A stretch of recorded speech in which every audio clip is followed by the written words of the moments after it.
Bismillahirrahmanirrahim. Assalamualaikum warahmatullahi wabarakatuh. Yang terhormat Ibu dosen pembimbing mata kuliah ilmu falak dan teman-teman yang saya banggakan. Saya Alvan Rizky Rahmatullah selaku moderator kelompok 1 akan membacakan susunan-susunan materi. Yang pertama adalah pengertian ilmu falak yang akan dijelaskan oleh Eka Afrida Nurhani. Yang kedua adalah ruang lingkup ilmu falak yang akan dijelaskan oleh Muhammad Zaid Hamidi. Dan yang ketiga, hal-hal yang dipelajari ilmu falak yang akan dijelaskan oleh Rachel Agis Sufil Ula. Yang keempat, kedudukan ilmu falak yang akan dijelaskan oleh Ersalu Kining Tias. Dan yang terakhir, manfaat ilmu falak yang akan dijelaskan oleh Binti Syafiatul Husna. Perkenalkan, nama saya Eka Afrida Nurhani dari kelas 3A. Di sini saya akan menjelaskan tentang pengertian ilmu falak. Dalam bahasa Arab, kata al-falak itu sinonim dengan kata al-madar, yang diartikan garis atau tempat perjalanan bintang. Sedangkan dalam bahasa Inggris, maknanya sama dengan kata orbit, yang diartikan sebagai lingkaran. Ilmu ini disebut ilmu falak karena ilmu ini mempelajari lintas benda langit.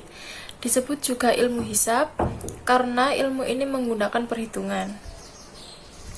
Bisa disebut juga dengan ilmu rost karena ilmu ini membutuhkan pengamatan, dan bisa disebut juga dengan ilmu mikot karena ilmu ini mempelajari tentang batas-batas waktu. Ilmu falak secara terminologi adalah ilmu yang mempelajari lintasan benda-benda langit seperti matahari, bulan, bintang, dan benda-benda langit lainnya, dengan tujuan untuk mengetahui kedudukan benda dan posisinya dari benda-benda langit lainnya. Jadi, dari beberapa definisi di atas dapat disimpulkan bahwa pengetahuan tentang letak, pergerakan, dan sifat-sifat matahari, bulan, bintang, serta planet, termasuk bumi, disebut ilmu falak atau astronomi. Ilmu falak atau astronomi mempelajari hal yang berkaitan dengan benda-benda langit, baik dari segi bentuk, ukuran, fisik, posisi, dan gerakan maupun hubungan satu dengan lainnya. Saya Muhammad Zaid Hamidi akan membahas tentang ruang lingkup ilmu falak. Pada garis besarnya, ruang lingkup ilmu falak ada dua macam. Yang pertama, ilmu falak ilmi dan ilmu falak amali. Untuk yang pertama, ilmu falak ilmi. Ilmu falak ilmi adalah ilmu yang membahas tentang teori dan konsep benda langit. Misalnya, dari segi asal-usul kejadian, bentuk dan susunannya, jumlah anggotanya, ukuran dan jaraknya, gerak dan gaya tarik, serta kandungan unsur-unsurnya. Ilmu falak ilmi juga bisa dinamakan dengan theoretical astronomy atau teori astronomi. Untuk yang kedua, yakni ilmu falak amali. Ilmu falak amali yakni ilmu yang membahas tentang perhitungan untuk mengetahui posisi dan keadaan benda langit yang satu dengan yang lainnya, atau bisa disebut juga dengan praktikal astronomi atau praktek astronomi. Ilmu falak amali dikenal oleh masyarakat umum dengan ilmu falak dalam pemahaman saat ini, yaitu ilmu yang memanfaatkan hasil-hasil penyelidikan tentang pola-pola pergerakan benda langit, khususnya bumi, bulan, dan matahari untuk kepentingan praktis. Perkenalkan, nama saya Rachel Agis Sufil Ula dari HKI 3A.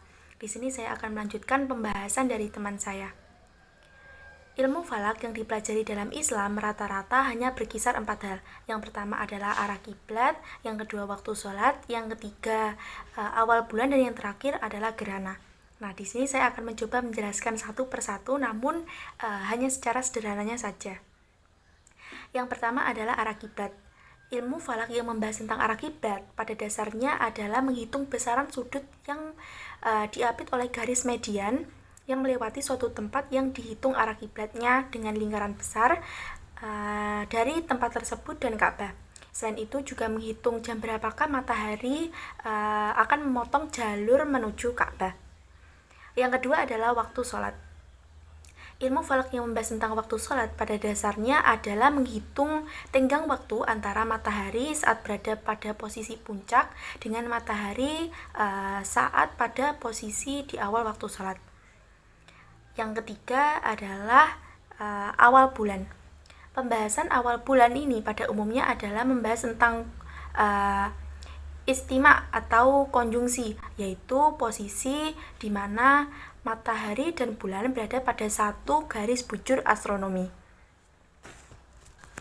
Selain itu juga menghitung posisi bulan ketika matahari terbenam pada saat hari terjadinya konjungsi tersebut. Yang keempat adalah gerhana. Yang dibahas dalam gerhana adalah menghitung waktu kontak antara matahari dan bulan ketika piringan bulan mulai menutupi piringan matahari dan terpisah darinya pada saat gerhana matahari. Dan ketika bulan mulai memasuki piringan matahari, kerucut bayangan bumi dan tidak terkena sinar matahari. Nah, itu menyebabkan bulan menjadi gelap, itulah yang dinamakan gerhana bulan. Perkenalkan, nama saya Esa Lukining Tias. Di sini saya akan membacakan materi yang kelima, yaitu kedudukan ilmu falak.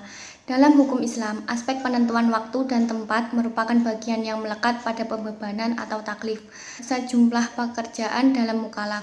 Hukum Islam bahkan menjadikan aspek qawaid ini sebagai bagian dalam pelaksanaan 4 pekerjaan utama yang terangkum dalam hukum Islam.